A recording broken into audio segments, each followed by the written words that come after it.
vedare tinokuchingamidzai zvekare kune chimwe chirongwa pano paZim Facebook Secrets and Confessions. Tadzoka zvekare nemamwe mamessages. Regedzai tibva tapinda mumamessages edu atadzoka takakubatirai. Message yedu yekutanga yakamira sekudai so: hanzi makadi zvenyu mukoma, ndinokumbirawo kuti munge muchindiposterawo nyaya yangu makaviga chitupa changu. So inini ndiri musikana ane makore 19 years ekuberekwa. Handisati ndakamboroorwa and handisati ndakamboita bonde before, because I have tried like 2 times now trying to make love to a man, but zvikaramba. The first time I told myself kuti I was way too young, because panguva yacho iyoyo ndainge ndiine 14 years, saka ndainge ndiine boyfriend yangu who was also in the same class that I was with, and this guy tainge tichitodanana and we thought we were going to get married to each other. So we then agreed kuti taifanira kuti tinge tichizoita the deed. Ndokubva azoya kumba kwedu tikabva taita sekunge tainge tichiita homework. We then locked ourselves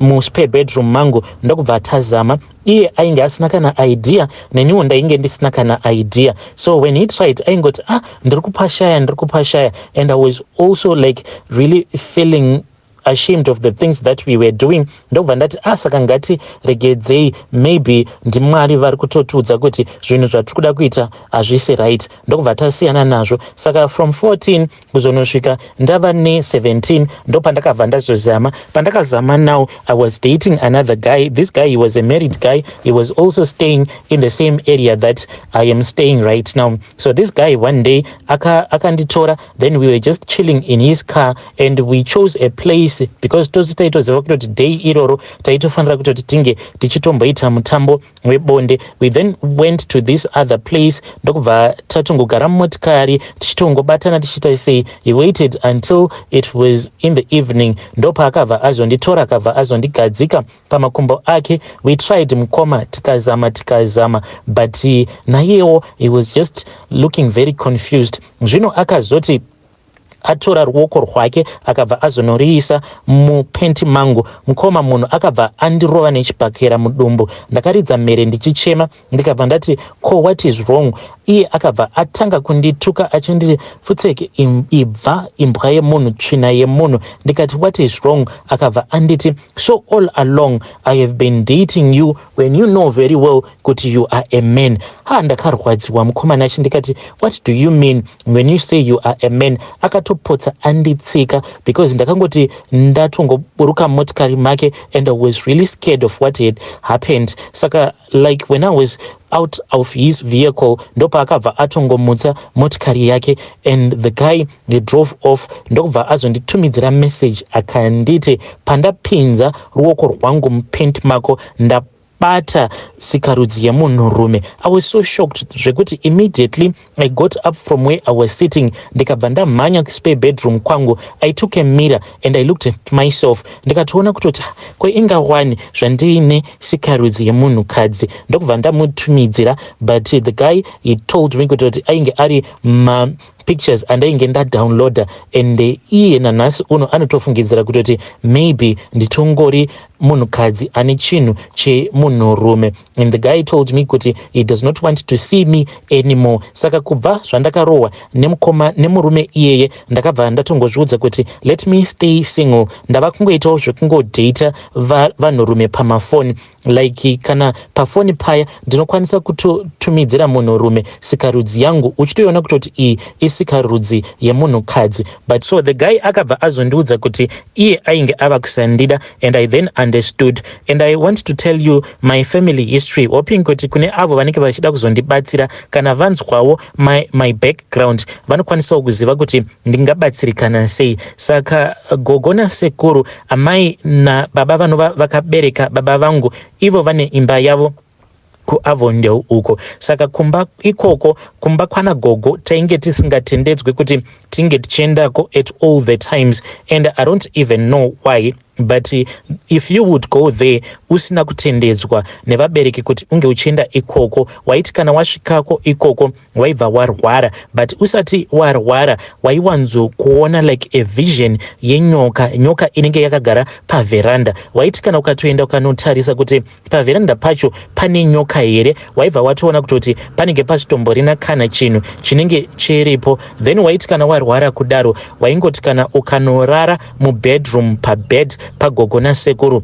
The following morning unotomuka utori fit zvekuti kana ukazoudza umwe munhu kuti ndakatomborwara very serious nezuro zvekuti ndakatombofunga kuti I was about to die, munhu anokurambira because you would have fully recovered. So there was this other time pandakaenda Koku Avondale because I wanted to speak nagogo because of the things that I was noticing on my body, like ndakatanga kuenda kuma periods when I was only 8 years old. Saka ndakaenda kuma periods until when I was 13, then my periods aya ndokubva ango Nyangarika ndikazotanga kuenda kuma periods when I was only 17, ndo pandakatanga futi kugeza. Saka ndainge ndichida kuenda kunotaura, so ndainge ndichida kuenda kunotaura navo gogo. Ndakati ndasvika pamba, that was the day that I saw nyoka iyo yataigara tichingocomplaina tichingoti kana tiri pano, it's like we have a vision tobva taona nyoka iyi mukoma ndakangoijuma. The first time that I saw that snake ndakatofungidzira kutoti it was a tire, but mukoma nachi ndakazoti ndofamba zvishoma nezvishoma ndichienda apo painge paine riya randainge ndichifungidzira kuti rainge riri taya rainge rakangogadzikwa paveranda. Mukoma nyoka iya yakabva yazotanga kushinyira, and nyoka iyi yakabva yangosimudza musoro ikabva yandisvipira mate straight mumaziso angu. Then gogo ndakavanzwa vachiridza mhere, inini ndakangoramba ndakaita kunge chistatue, ndainge ndisingagone kuridza mhere kana kuita sei. Vakabva vabuda panze ndokubva vazonditora vakaenda neni kubedroom kwavo, but handinyatsokunzwisisa kuti gogo vakaita sei neni because at that time ndaingoona kunge bedroom yavo yainge ichingotenderera. I was feeling really dizzy the time that I woke up mukoma. I swear to you kuti ndakatoona kutoti muzvidya zvangu umu mainge makazara maspams ndokubva vakasika vakabva vazondipukuta. My grandmother then argued with me. She then said nyoka iyo yacho yakusvipira, it was a small cobra. Ivo vakabva vati nyoka iyoyo vainge vakaiuraya. Pekutanga mukoma vakati mushure mekunge vauraya nyoka iyoyo vakabva vazoenda vakabva vazonoirasa mugomba remarara. But the more that we spoke vakabva vazochinja statement, vakabva vati dai kwanga kuri kunzi mumba muno manga musina parafini, ameno kuti nyoka iyoyo ndainge ndichaita sei nayo. Ndikabva ndati what happened? Then gogo vakabva vazoti ndazotongotora chigubhu cheparafini ndokubva ndatoipisa, but vainge vamboti nyoka iyoyo vainge vakatora danda rainge rakareba ndokubva vatanga kuirova nedanda, but vakabva vazochinja statement. So mukoma, this is what happened to me when I went to visit my grandmother. And when I look at my cousins, ndine umwe cousin wangu anotoita sekunge she is a lesbian, and kana ndakatongotarisa like the majority of my cousin sisters zvacho zvavanoita hazvitombonzwisisiki. Like munhu anenge atori nemunhu wake anenge achitongomuda, but munhu anotongokuudza kutoti munhu uyauya anondibhohwa, anotongondisemesa, then obva watoona kutoti munhu atodhampa someone who had a brighter future, someone who really loved her, and ndo zvinotongoitika kwatiri. So mukoma, I hope kuti when you post my story I am going to find someone who is going to assist me. Kune avo vanenge vachida kuzoya vachindinyangira so that vange vachizondiudza kuti vanondida, like izvezvi I need help, ndakambomira nezvemujolo, ndikuda kuti kana kuri kunzi maybe pane zvinhu zvakaiswa pandiri nagogo, zvinhu izvozvo zvikwanise kubviswa pandiri. I so wish that one day I am going to get married, like handisi kuda zvekungotambiswa. Kana variko vanokwanisa kundibatsira, munokwanisawo kubata mukoma Nashi. Vedari ndo message iyo yandakatumidzirwa ichibva kune mwanasikana uyo. Please ngatitaurei naye mwanasikana uyo mucomment section. Pakaipa.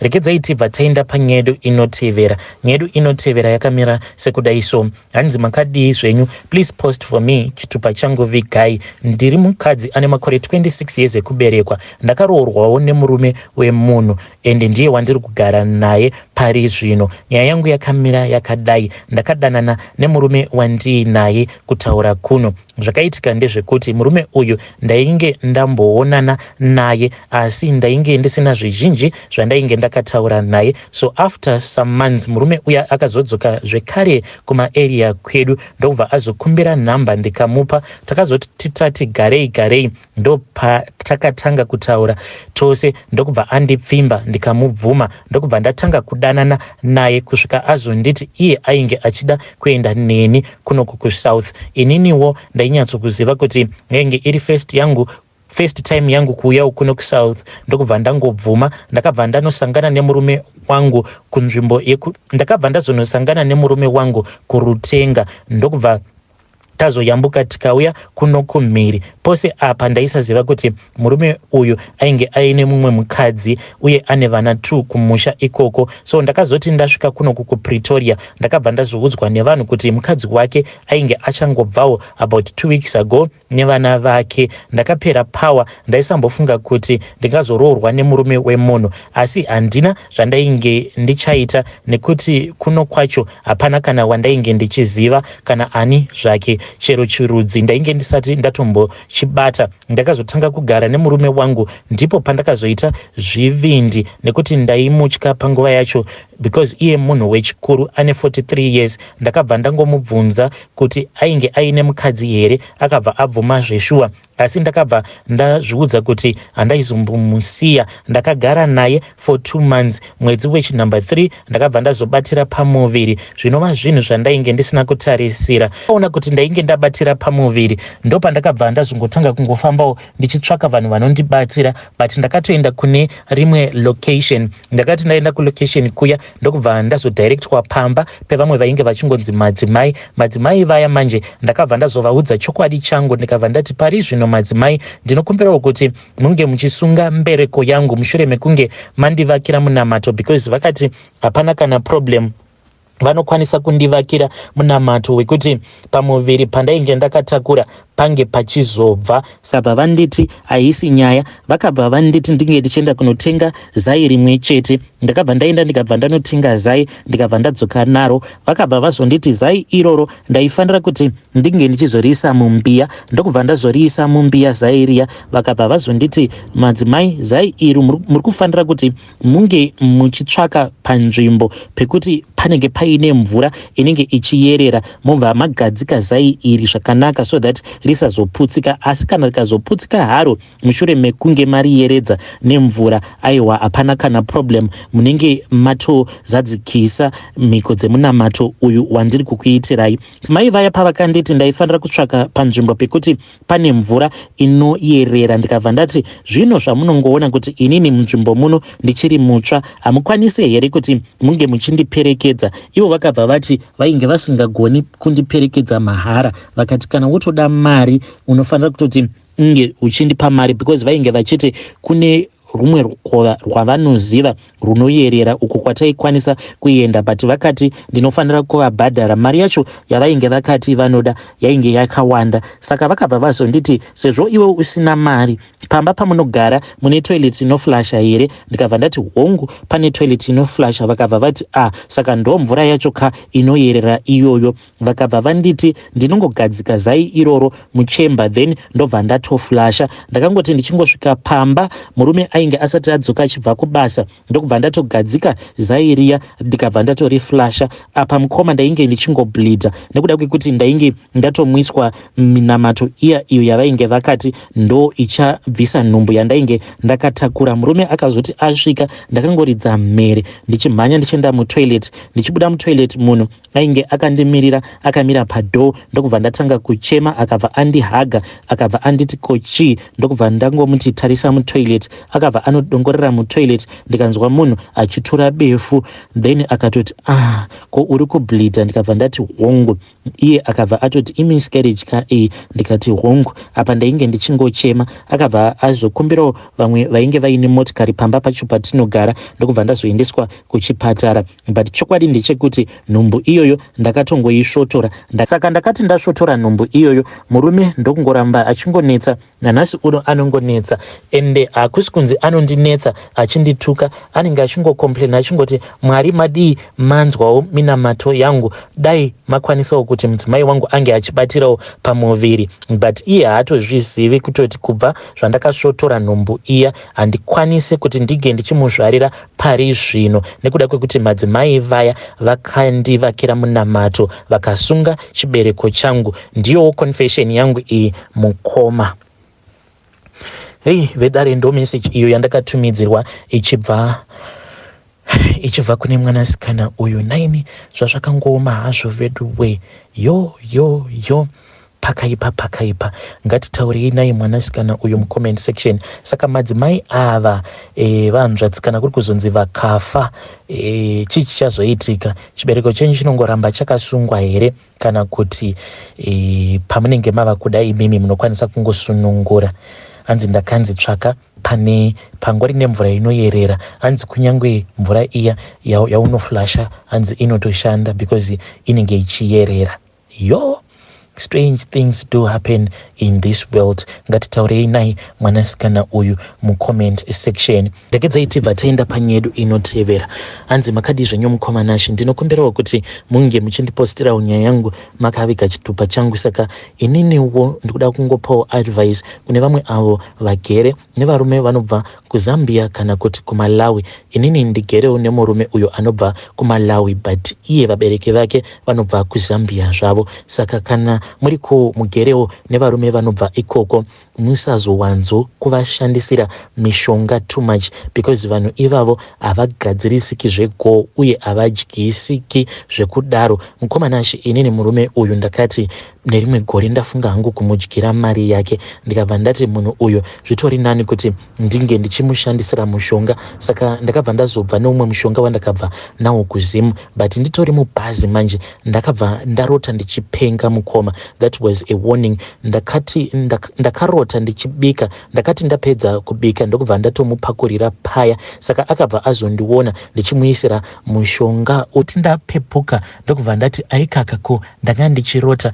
Then takazoti tasvika manje ndopandakabva ndazoti murume paainge ari kubasa ndikabva ndamubikira ndokubva ndazomuisira mupfuhira uya. Murume akati angobva mukudya ndokubva atanga kuchaya, akachaya usiku hwose. Apa iniwo ndainge ndichingorota mamwe mazihope ainge achityisa, ndichimhanyiswa nezvigure chete. Mangwana acho akazoti aenda kubasa. So ndakazomuka manje because murungu wangu akabva andifonera akabva ati huya unge uchitibatsira, at least unoshanda half day. So mukomanachi ndakati ndamuka ndokubva ndangoona rima kumberi kwangu. Mukoma ndakati ndaona rima ndakanyatsokuona chigure chakapinda pagedhi chichimhanya ndokubva chatonopinda mumba umo mandainge ndiri, chakabva chatanga kundirova. Chigure chiya chakati chatanga kundirova ndega ndakatonzwa kutoti pfungwa dzangu dzainge dzava kurasika. Ndakabva ndangotora cheni ndokubva ndakiya door ndokubva ndatorasa makii nepawindo because ndakazviudza kuti nezvandiri kunzwa nezvose zviri kuitika handingambobudi panze. Muswero wese wezuva mukoma ndainge ndichingotakwa nacho chigure chiya. Ndakazomborwara very serious. Iye zvaakazongoita mukoma ndezvekuti paakadzoka kubva kubasa ati achingopinda mumba mushure mekunge acheka cheni ndokubva angokwiridzira tisheti yangu yandainge ndakapfeka ipapo ndokubva angondisvipira padumbu nechepaguvhu apa. Ndakanzwa rimwe pain mukoma zvokuti kana mweya wandakaburitsa ipapo ndinenge ndakaita minute rose ndichingoburitsa mweya, ndopandakabva ndatonzwa ndava kutofila normal again. Saka ndinongokurudzirawo kuti kune avo vanenge vachigara nevarume vanobva kuna Zambia kana Malawi, musazoti kana mafarisa mobva mati munhu ndikuda kumugadzira, nekuti munokwanisa kusangana nevamwe vanenge vatori nemishonga yavo. Hey, vedare ndo message iyo yandakatumidzirwa ichibva kuna vanzvadzi vedu.